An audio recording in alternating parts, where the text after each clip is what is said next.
It's that time. Happy Wednesday, Heather. Oh, we got you on mute really quickly to start off here. Up, and we're here again. Fixed it. Yep. With your wonderful brand new upright stand sit desk, I hear. Uh, Yep. Ergonomically correct. Yeah. Just right. So for anyone who is new to the program, I am Matt. This is Heather. This is How to CPCU. We are put on by volunteers of the CPCU Society, and we teach you about the society, basically the value that's included in it, how it's put together, the people in it, and what kind of value you can get out of it by becoming a part of it and being involved. So as usual, like, comment, subscribe, share, hit the notification bell, and retweet. Please help get it out there to your insurance contacts and network online to help broaden the message and help us with the algorithm and all the good stuff that's out there so we come up in the searches. And yeah, so that's about it. So we have a very special guest today. He has sworn that we're going to dedicate the entire episode to politics and religion, which is going to be absolutely fantastic. It's we're not going to step on any toes whatsoever. Yeah. I am just kidding. We have Ryan Reik with us. Ryan, how's it going, man? Hey, all. Thanks for having me. Ryan, as you can see from his T-shirt, is coming from the lovely state of Ohio, as usual. I'm surprised you didn't don the Buckeye colors out there, huh? Scarlet and Gray. Yeah. Oh, I didn't even put that together. I didn't even know it was an Ohio State shirt. But Yeah, that's Script Ohio. yeah. So you are new to the audience. This is the first time on the show. So just give people the rundown. 1 minute elevator pitch. Who are you? What do you do in the industry? My name is Ryan Reik. I've been in property and casualty for 10 years now. I got my CPCU in 2016, the infamous Hawaii class. I have held a handful of different roles while I've been with State Auto and in the industry. I've been in commercial underwriting. I've been in sales and reporting, data and analytics. Right now, I'm a man of many hats, a chimera of sorts. Whatever I need to be, whenever I need to be it. I am the horse whisperer between the business and IT. That's awesome. So Heather, do we include the audience in the shenanigans that is the group of rabble rousers that we are a part of within the society, or what? You want to go there, Matt? I say we can go there, but yeah. So now, did you meet? So Heather, you got your designation 2016 as well, right? Mhm. Did you two meet in Hawaii? Like, did you know each other in Hawaii when you both got your designation? We didn't meet until, was it 2018? It was 2018. Yeah. Mm-hmm. That's awesome. So you were both in Hawaii to get your designation, and yet didn't meet because there was a sea of humanity, and it took until 2018 to really kind of get the ball rolling, right? I think we doubled the population of Oahu there for a little while. So It was big. What was your experience like, Ryan, with the annual meeting? I absolutely love the annual meeting because it provides such a great networking opportunity. Sitting down, having coffee with somebody in the morning, it helps when there's a beautiful beach and it's warm and beautiful outside. But overall, my experience was very, very positive and had a lot of sessions that stick with me to this day about insurance implications and the Internet of Things. And I had such a blast in Hawaii. I might go back on my own sometime. Yeah. I wouldn't blame you if you did. I have never been yet, so, and my wife wants to go. She has very expensive tastes. So if I could get, the only problem is I used to work for someone else. Now I work for myself. So I could get the company to pay for it, but it just comes out of my pocket anyway. So, um, so being in the IT space, give us a sense of like, I think the first question that most people would come to mind is, all right, even if you work in IT in the insurance space, why do you need a CPCU? Like, don't you just have to know kind of like the nuts and bolts of the IT part of it? Why would you have to go for an advanced, insurance designation or certification? So I would say you definitely can do IT and insurance without a CPCU or the insurance continuing education, but I recommend against it highly if it's an industry that you would like to stay in. One of the benefits for me is through achieving my CPCU, earning my CPCU, I gathered so much knowledge and such a better understanding of the industry and how it functions, how products work, how the claim function works, all aspects of the company. And that helps me to better understand what kind of technical requirements we're actually going to need. And it gives me that business context when we're looking at a technology problem. And it helps me provide better insight into what exactly is the issue, what problem are we trying to solve, and how do we go about doing that in the best way possible for whatever end user we're talking about, be it the internal customer, the underwriter, the managers, customer service, or be it the interaction that our insureds have with the entire IT experience, our website, so on and so forth. What are your thoughts on that, Heather? Yeah, I was going to say, the integration of the business side of insurance is and technology today is so much more prevalent than it ever has been in the past. And I'm assuming, since you mentioned that you were a horse whisperer in between business and technology for an insurance company, how has that sped up? I mean, how has CPCU helped you to better integrate those two sides of an insurance business? And what advantage does CPCU give you in that type of, it's almost, I think you sound like you're almost like a technical coordinator in between two different areas of a company. What's that do for you? It is, being in the unique position that I've been in, I've been able to see the full spectrum of a situation where if you're a developer, you might just be receiving instructions on how to execute something, or this is what we need you to accomplish. You go ahead and handle the problem how you see fit. On the other end, there's the folks on the business side who aren't as, we'll say, technically savvy, and I'm able to bridge that arena, or bridge that gap in between the two of them. It has helped speed things up because I can see when people are talking past one another. When one group is struggling to get the meat of their point across to the other, I can often interject and be like, all right, this is what we're missing here. These are the key pieces of information that we need to move this situation forward. That's been the most valuable part.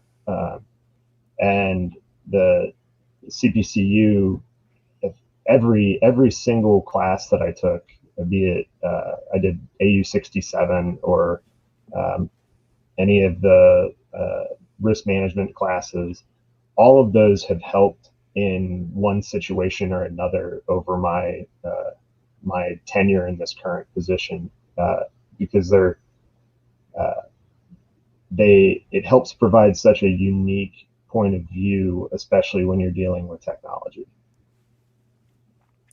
And what's that looked like recently? I mean, obviously, InsurTech is the buzzword. Like everyone talks about insurtech and everything like that, but I think what gets discounted is insurance companies for a long time now have been one of the largest investors in, computer and IT infrastructure. At the very least, they might not necessarily be investing, cutting edge type stuff, but they are spending a lot on computing power and storage and things like that. So, I mean, what has that looked like? I mean, we can ask the COVID question separately because that's obviously a different animal. But in the lead up to COVID, from your experience, I think, and you can mention who you work for if you want or not, but I think some companies took a very tech forward approach, seeing the evolution within the industry either already on their doorstep or at least coming. So would you say that opinion is correct and accurate, or that there was some kind of difference there? From my experience, I would say that's accurate. I think that State Auto was very forward thinking, and we've adapted the Guidewire suite, Claim Center, Billing Center, Policy Center, and made a completely digital experience for a customer. I think that seeing the potential in that and the benefit as far as efficiency goes, and just general ease of use for everyone involved, I think by the companies seeing that potential and not holding back, just saying, this is what we're going to do. We're going to take this idea, this new technology, and we are going to fully commit to launching this and making sure that we have a leading customer focused product that is cutting edge.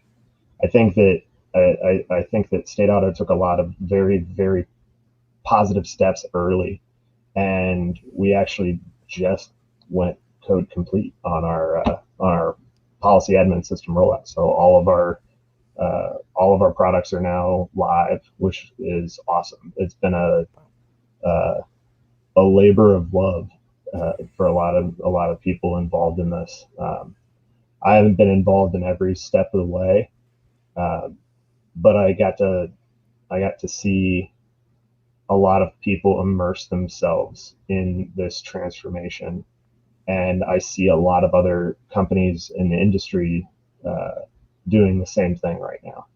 Yeah.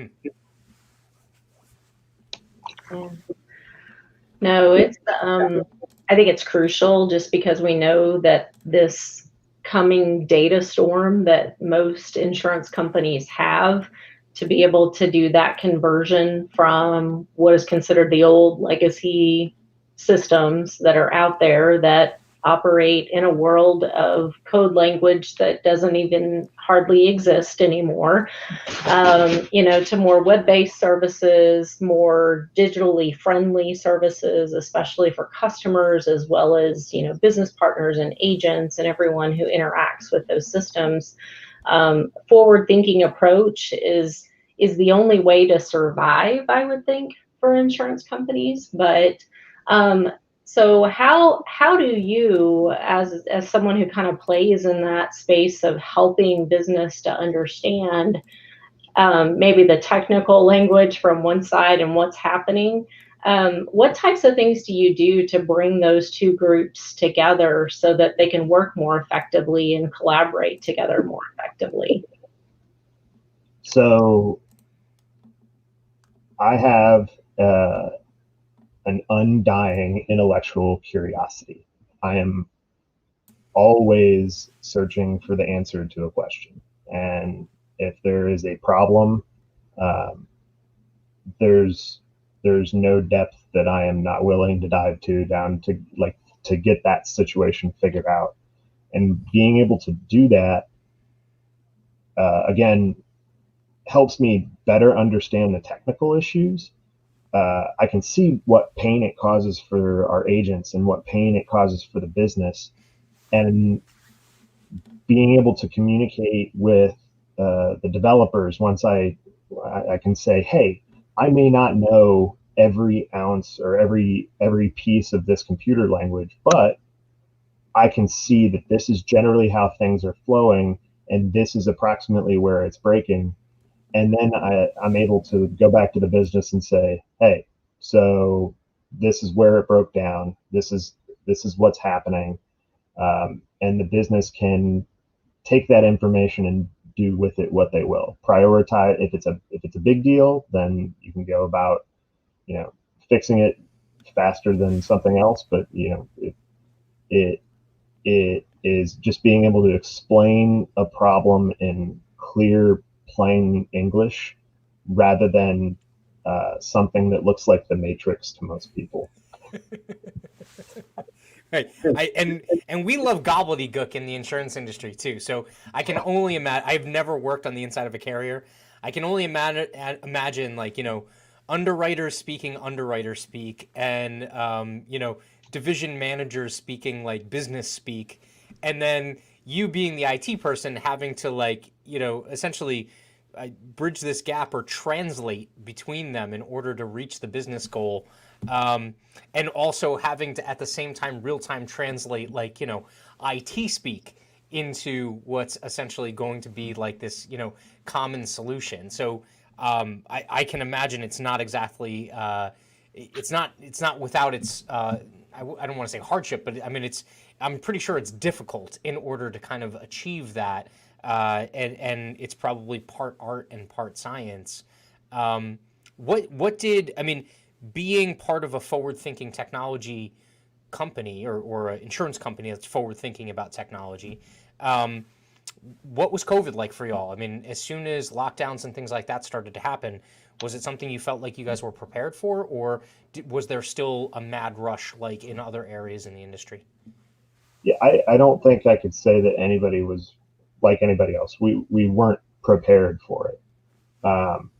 But being a nimble and responsive company, we were able to adapt on the fly.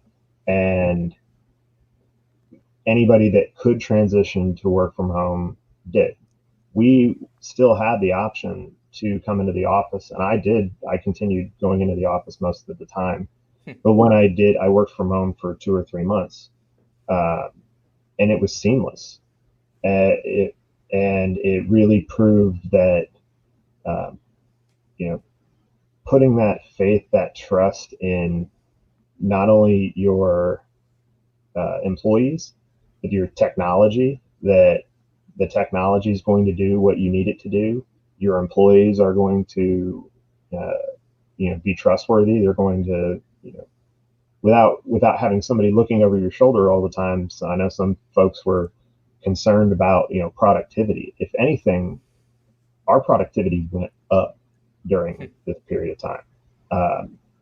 It took a while to transition the communication, because when everything goes to email or instant messenger or some Zoom calls or Hangouts or whatever we were using at the time, it's a different means of communication, and you have to adapt to it. And that was particularly hard for me, as both of the folks out there watching, listening might not. I'm very sarcastic. And sarcasm doesn't translate well in text without bright shining lights. So that was an opportunity for personal development for me, to start reading things through a different lens, because as I like to be a cheeky smartass, and it might not come across like that when delivering it via text, and you can't see the smirk and the dimple in my cheek when I'm saying my smartass remark. It doesn't land as well. Now I'm envisioning Ryan as the edgelord of State Auto. Yeah. Yeah, wouldn't say edgelord. Yes. Yeah. Okay. Have me saying Ryan needs the sarcasm font. But is that Comic Sans, Ryan? I think that might be Comic Sans. You need to be writing it. Oh, I can't do that. I can't do that. Anytime I think of Comic Sans, I always think of when LeBron left Cleveland and Dan Gilbert wrote the open letter talking about how he's going to win a championship before LeBron, but released it in Comic Sans. I'm going, No.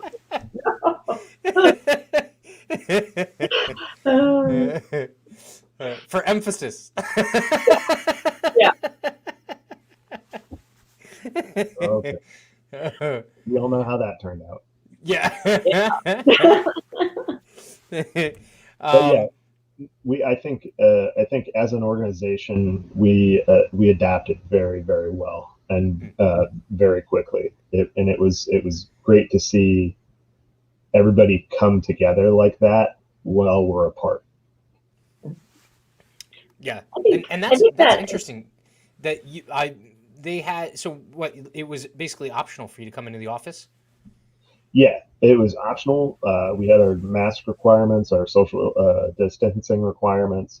I got to give a shout out. I know none of them will probably hear this, but our custodial staff was lights out. They were on top of it every single day, and I never felt uncomfortable being in the office. And Ohio insurance professionals were deemed essential workers, so we had that ability even when everything was shut down to go into the office. That helped me stay in more of a routine. I know I've heard a lot of my friends and coworkers talk about, I'm still wearing sweatpants, or did I shower today?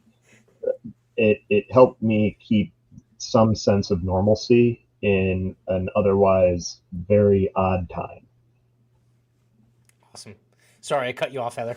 No, I was just going to say it's really interesting. I think as you're talking about your company being nimble and having that forward-thinking mindset, I think the industry as a whole responded incredibly well to what the industry could look at and go, well, we never thought that was going to happen, and that was always an interesting conundrum to me, because we're in an industry that looks at all of the risk in the world and says, how can we better manage this? But yet we never thought, yes, there's companies out there and there's, insurance mechanisms that looked at global pandemics and everything, but everybody always said, you never heard a lot about it. You never knew much about how the industry would be responding to a global pandemic. But as a whole, I think we as an industry kind of came together and said, hey, this is what we do, people. This is our area of specialty. And I think that's why you saw that kind of ripple current. I saw it in my own company as well, and I work for a massive carrier. So we responded very well and very rapidly to the deployment of massive forces of people out into the work from home environments, because it wasn't really an option for most of us to come to the office. They only started opening up that option like mid to late last year, and then they had to shut it back down again, so there was just this sense of we're in this together. This is what we do. We respond to catastrophe. Let's pull our collective selves together and get this done, because there really was no stopping insurance during this time, just like you can't stop police and fire and essential services. And I heard today in the CPCU kind of call where they're talking about the new membership function, someone talked about insurance is really almost like first responders, because we are on the forefront of massive disaster, right? Most of the time. And I'd never really likened that comparison in the past, but there really is a lot of similarities in between how insurance responds and first responders stepping in to take care and mitigate risk. in situations. So interesting analogy there, but I just wanted to comment about the fact that I think our industry did a great job responding as a whole to what was happening, because we didn't think it was going to happen. And we're in the business of looking at what we think might happen to mitigate it. So, yeah. That's somebody once asked me, like, do you like working in insurance? Like, what motivates you on a day-to-day basis to do insurance? And by you likening the industry to first responders, it's very similar to my response, was that I might not be the one that is knocking on somebody's door after a disaster, but everything that I do on a day-to-day basis is helping those people that are out on the front lines to help people get their lives back on track when something terrible happens. And I really, really I love being a part of that. Just knowing that my work is going to help a greater cause, and that just little efficiencies here and there that I can help the organization gain means that we can provide better service to those folks that need it the most. So that's, that keeps me ticking. That's awesome. I love that message. That's fantastic. I think some people get the sense of that, and I think other people are, just removed from the industry, and they don't necessarily kind of, it's preaching to the choir here, but insurance is one of those products where it's pretty much one of the only products where you don't know exists until you actually need it, right? And when you do need it, it becomes extremely apparent whether or not it's doing what you're hoping or you expect it to do. And so, a lot of our jobs are about essentially, planning for the catastrophe that we don't know when and where it's going to hit.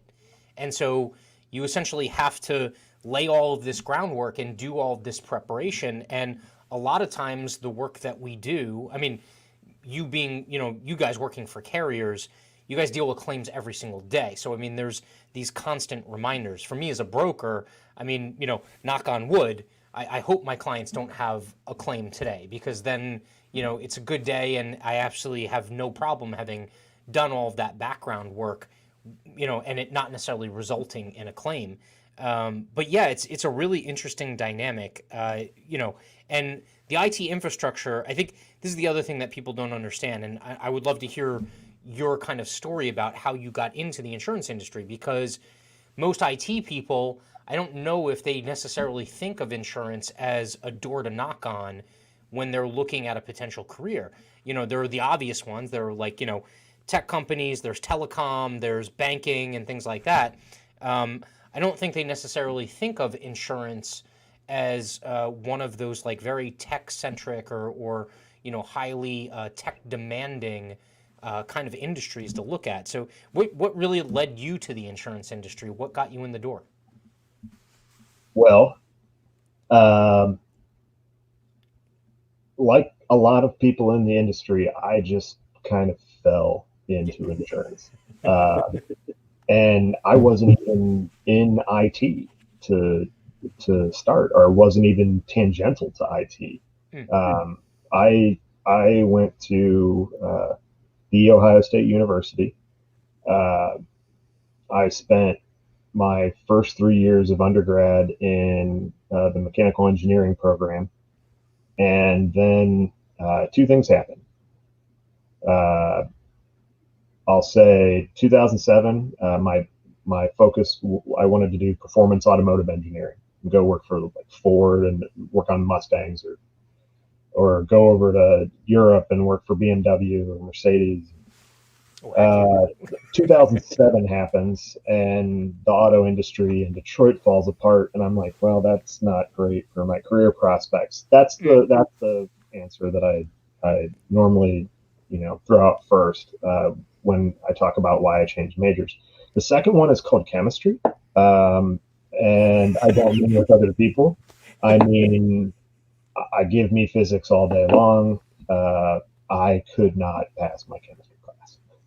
So I started thinking about, what do I want to do, and also how can I get out of here? I've been here for 3 years. Um, so I ended up graduating with a degree in financial planning. Uh, so I studied insurance. I'm also second generation insurance. My dad has been with State Auto for 21 years, I believe. Wow. And he'd always talk about what a great industry it is, and he's a CPCU as well. So second generation CPCU, I guess, as well. But I came out of college, graduated with my degree in financial planning, and I worked for a firm for a hot second, and realized that hawking life insurance was not going to be my game. Um, it was. I am very thankful for brokers and agents. It is not the world for me. But from your lips to God's ears, I got to tell you, Yeah. property and casualty sales are a different animal compared to life insurance. Oh yes, I completely understand. But the the life was, it was interesting for a period of time, and I was actually recruited by PNC Bank uh, to come work for them for a hot minute, Hmm. and then a position opened up at State Auto, and I took a shot at it, and I was very thankful for the opportunity to interview, and I was up against a lot of very strong candidates, and I ended up 10 years ago, almost to the day, um, earning the opportunity to be a part of that organization. So that's how I stumbled into insurance, figuratively and literally. And when you got in the door, was it like, all right, well, what the heck am I going to do here now? And what, did you have to try a couple things before you hit on the IT piece, or was IT something that interested you pretty early on? So I dabbled with, in mechanical engineering. I was in the honors program my freshman year, and we had a robotics final Hmm. where we had to develop a semi-autonomous robot and program it. We had to build it, program it, and it had to run this course by itself. So I had exposure to that kind of stuff. Um, I've always been a tech junkie. I always want the newest, shiniest, fastest things, just because I am completely intrigued by the evolution of technology. Um, my you wouldn't be able to tell by the shag carpet and the wood paneling on my walls, but there are a lot of smart home devices scattered throughout my home, and I that really drove me, and I did that in my spare time. So when I started at State Auto, I was a sales financial analyst, and it was taking sales data and dropping it into Excel, and people would look at the data and go, "What?" And I was, put it in a pivot table and slap some lipstick on it, and people thought I was a wizard. And that that was, you know, that's an oversimplification of my first couple years in the industry. But in that time, I was taking my AINS, trying to gain a better understanding of property and casualty, because most of the stuff that I worked on with financial planning was tax planning and life insurance and all that kind of stuff. I had a course on property and casualty, but that was pretty much just to round things out. It wasn't, here's the guts of what's going on.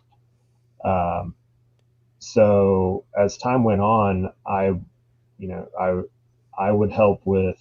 It started more with data quality, um, where I would see irregularities in the raw data that was coming to me, and I would say, "Hey, I think something's going on here." like there's something that just doesn't feel right about this. From this month to this month, this number changed exponentially, and it shouldn't have. And that started my path down more of the technology side of things. So working with those teams to figure out, what is the problem, what's causing these irregularities, and how can we prevent them from happening in the future.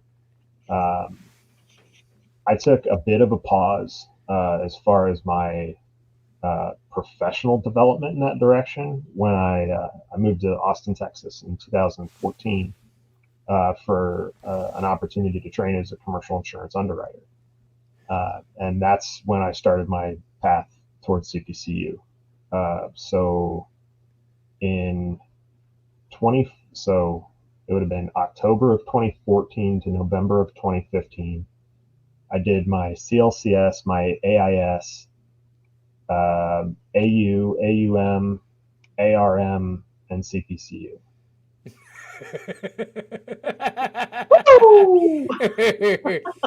So you didn't sleep. So my brain just works a little differently. I would essentially, I do like light studying over a longer period of time, but then would just lock myself in a room for a weekend and just pound through everything, and then walk out the other end and be like, Monday, doing this exam, and then just kind of let it all out. And I shouldn't say let it all out, it's still there, but but it helped me. That was just my style and my approach. So it was a lot of work, but it helped me develop as a commercial underwriter, to understand the nuts and bolts behind how insurance products were working, and seeing aspects of the claims side. It was very, very helpful in my progression in that space. And about the only time that I dabbled with technology, besides being like the resident millennial that could help somebody with their computer if they couldn't figure out how to turn on their wireless mouse, or having to ask somebody if their keyboard's plugged in. That I didn't do a whole lot in the technology space until we rolled out a new rating model for renewals, and I saw, without much change in exposure, and I knew what the rate changes were, saw a massive premium jump, and I couldn't explain it to my agent. And that made me very uncomfortable being in a position of vulnerability like that, to go, I don't know, I can't tell you. And when I start asking questions, and it's trust the model, trust the model, trust the model, is like, I understand that there's a black box. I would like to know what's going on inside of the black box, please, so I can explain what's going on to my agent. That what is the policy on 4-letter words? Yeah, on here, we try and keep it PG. I had the agent look me up on LinkedIn while I was on the phone with him and said, "You are just a young buck that doesn't know, fill in your 4 letters there." Yeah. Poop. I know in a PG I could have got one of those in. Yeah. But I'm not going to do it. So that was when I started, getting back in that thought process, that, how is this machine working? And if I understand how the machine works, I can explain it. And when it breaks, I can talk to people about how to fix it. And that was something that, perked me up. it was a lot of, I was working renewals for North Texas and Oklahoma. So it was a lot of just processing small bops, and occasionally I'd get larger accounts I'd get to look at. But the excitement came when there were things to dig into, and be it a meaty policy, or be it an issue like that where the model just throws something crazy out, and I go, I need to figure this out. Like, this is going to bug me if I can't figure this out. And that trait is what has kept pushing me forward, where, for better or for worse, in the path that I'm headed. So it was, we had a reorganization in 2015, and I moved back to Columbus and took a financial analyst role, and got back into reporting, more Excel wizardry. Started with, writing Visual Basic for application VBA macros in Excel. And then it got to a point where, I couldn't get the data that I needed without asking somebody else to do it for me. So, the business would say, it would be really great if we could have this attribute in this report. Well, I'm already getting this canned data set from somebody. I can ask them to change it, but it's going to take X number of hours and this much testing. And it finally got to the point where I was like, you know what? I started taking some SQL classes at the community college, and just dove deeper and deeper down the rabbit hole until I was able to go get that stuff myself. I said, just point me in the direction and I'll figure it out from there. And that's pretty much how I've ended up where I'm at now, where I learn more and more every day, sometimes not what I was intending to learn, or things that are not related to my job whatsoever. Sure. And when a problem pops up and we can't figure it out, I talk to my boss and I say, do you want me to dive down the rabbit hole? And if I get the thumbs up, then I am hyper focused until I figure out what's going on. And if I can't figure out exactly what it is, I can say, at least it's happening right here. And if you can tell me what's going on in here, then we can solve this problem. And I work with the people that, are the experts, and we move that ball forward and we find that solution. So that's awesome. that's how I've ended up where I'm at. So, kids, the after school special lesson from Ryan today is that insurance isn't boring at all. If you really enjoy research, you have massive intellectual curiosity, you like diving down the rabbit hole, that this is a career for you, because there's a place in insurance for people who really enjoy that aspect of life and that aspect of work and everything. So yeah, I think that's an important lesson that needs to be taught and told, and that message needs to be spread, because as we've seen and we continue to talk about, our industry is suffering from an exodus, the coming cliff that everyone's going to fall off of soon. And if we don't get more people from generations that are coming out of college today to join our industry, we're going to be in a world of hurt. And in some ways we already are, because we don't have enough people from, me and Matt's generation that came into insurance, and millennials as well, have not really stepped into the industry. But your story, Ryan, needs to be captured and packaged and sold and put on a copy of a college entrance folder, and so that people understand when they step into worlds in the collegiate world, that there is this waiting industry that has tons and tons of great jobs, great paying jobs as well, that you can step into and not just have to fall into it like I did. I know you did. Yep. Matt kind of fell into it as well. So I was going to be $1 million trader on Wall Street. That was my goal. yeah. Yeah. Didn't work out. I think it's better this way. It's less stress. I mean, it's still stressful, but it's less stress. Right. Well, I've had that thought over the past handful of years, and how do we make insurance sexy? And the definition of that word changes by person, but my pitch is stability is sexy. And this industry, the opportunity is sexy, and there's plenty of it here. Yeah.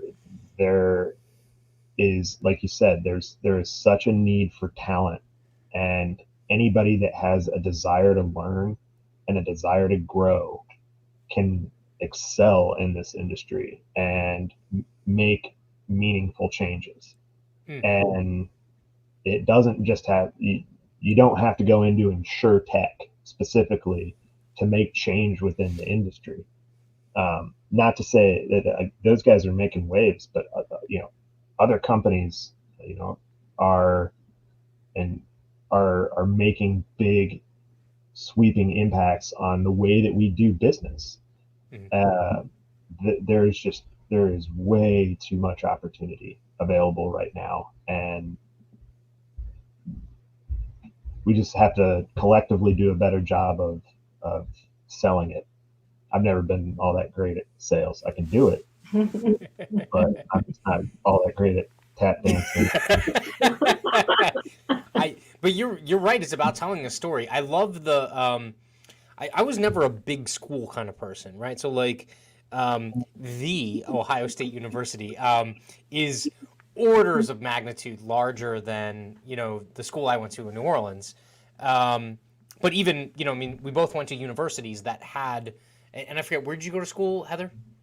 My undergrad is from Northeastern State in Oklahoma, which is a traditional teacher school. So the business degree that I have from them is a business degree from a traditional education school, and then my master's is from the University of Illinois. So, yeah. So I mean, like, you got a little bit of both. I mean, I think what I take from your story, Ryan, and it looks like there are some like echoes between what your kind of college educational track looked like, and then also when you got to State Auto, was you need a place where you could kind of, because of who you are, you needed a place where you could kind of like test things and try them and figure out where you could really kind of not just be of value, but also somewhere where your curiosity was going to be piqued, right? And so I feel the exact same way. I mean, you and I have somewhat similar paths. I mean, I went to school for biomedical engineering. I ended up in financial services. It makes the math really easy, which is fantastic.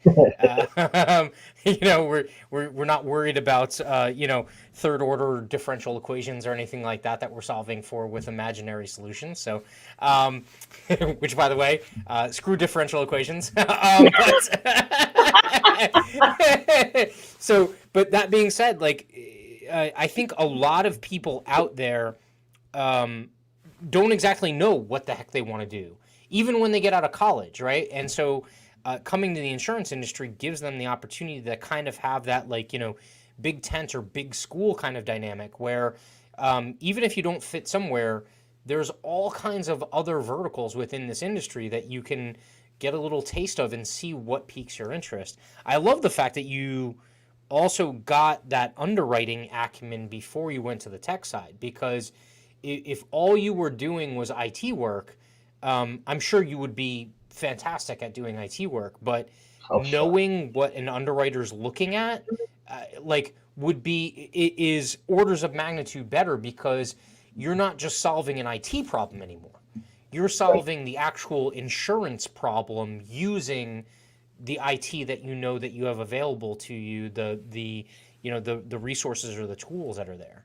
you know, which is again, like, it's almost like, I don't know if you, I mean, I know that Heather's a dog person. I forget if you're a dog person, Ryan, but like, Yes. I've always liked mutts.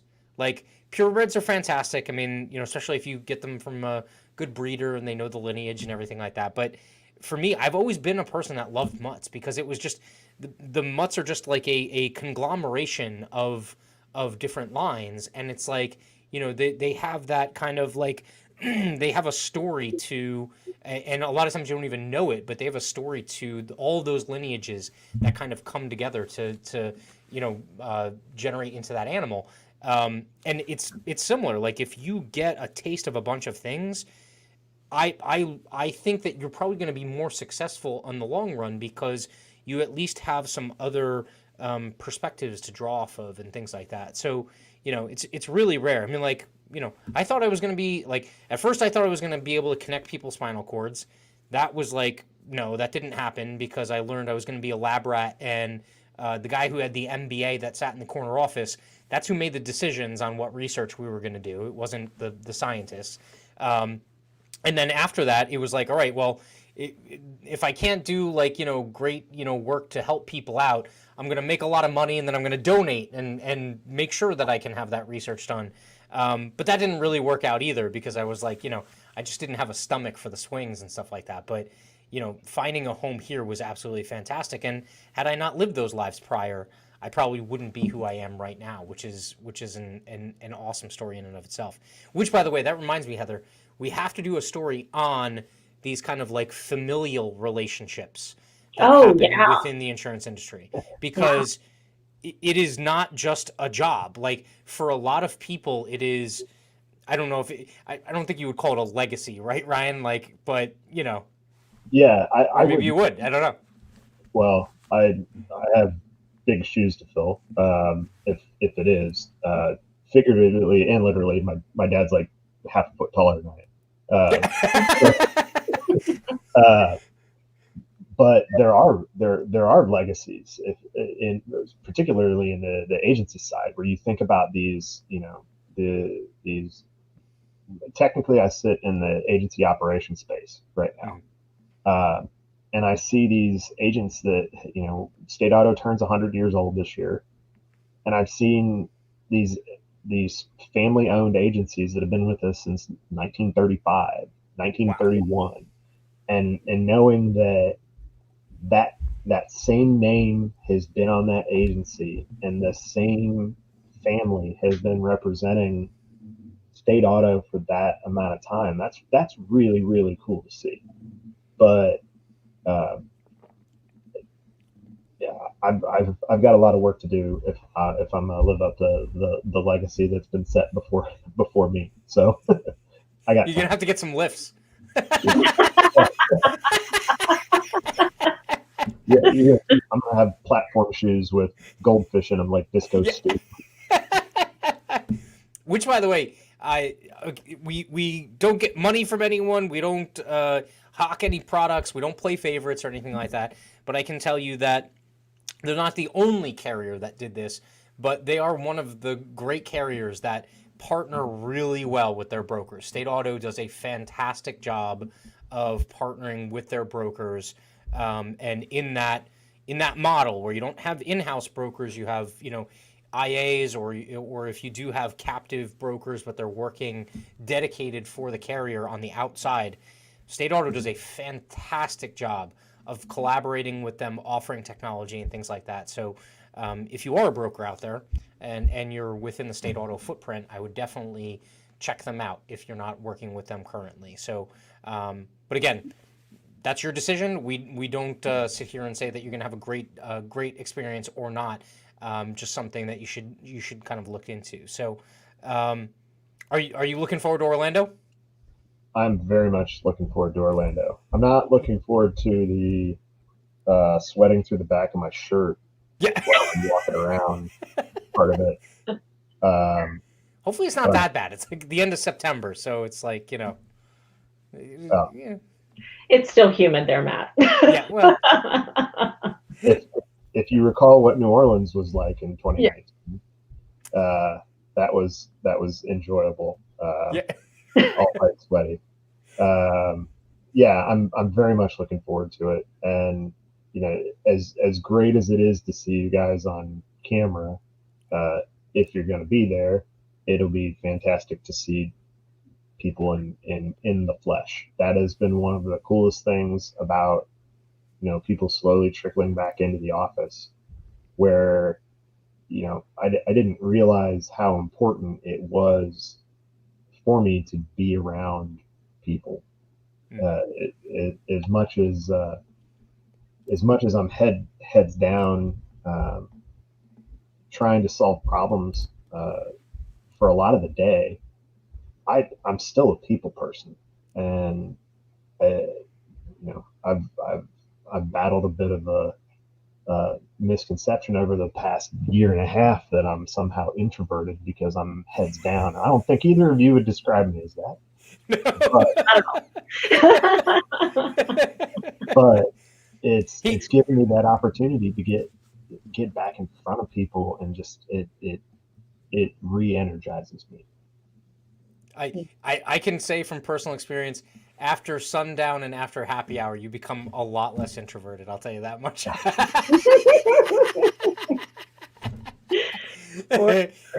Orlando is going to be a good time. Like, I'm already getting a sense of it. Like, it doesn't matter how many people show up. I was convinced that, like, if I was one of 20 people that were there, it was going to be the 20 people that were there were going to have a absolutely fantastic time. I think it's going to be off the hook. Like, it's going to be so good. And you're right. Like, I mean, the human interaction is going to be absolutely just a refreshing kind of experience from the standpoint of being able to kind of like, shed some of the stuff that we've had to fight through for the last 12, 15 months. So, it's going to be a really good time. So, any parting thoughts, Heather? No, just I would echo what Ryan said. I am definitely looking forward to the moment of triumph as we all walk through the doors of Disney Coronado Springs Resort or wherever it is that we're hosting this shindig at. And I think it'll be epic. I mean, it's gonna rival New Orleans, I believe. So that's a challenge to all of you CPCUs out there. Bring it. Bring it, because I would love to see the excitement and the energy and just the pure unbridled intellectual curiosity that came out of New Orleans as well. So good stuff. I'm very much looking forward to that. Yeah. Awesome. Well, look, Ryan, I want to thank you. Again, we don't get paid, so this is off the clock time. This is just us hanging out and nerding out and having fun and continuing to build relationships that I think have and will continue to last for a really long time within this industry. So I want to say thank you for taking the time, Ryan, and sharing your story. And I want to echo what Heather said. Like, as many of us, you included, as can get our stories out and tell people how we got to where we are, I think that's ultimately what sells people on the industry and the family and the culture that exists here within the insurance industry. So huge thank you. A reminder to everyone, if you made it this far, thank you very much. Make sure to comment, like, subscribe, hit the notification bell, retweet, get this back out there. And we will be back next week. We have another new designee next week. More new designees. Yeah. So the parade of congratulations continues. So we will see you next week, Wednesday at 5:30 Eastern, 4:30 Central. And have a good night, guys. Thank you.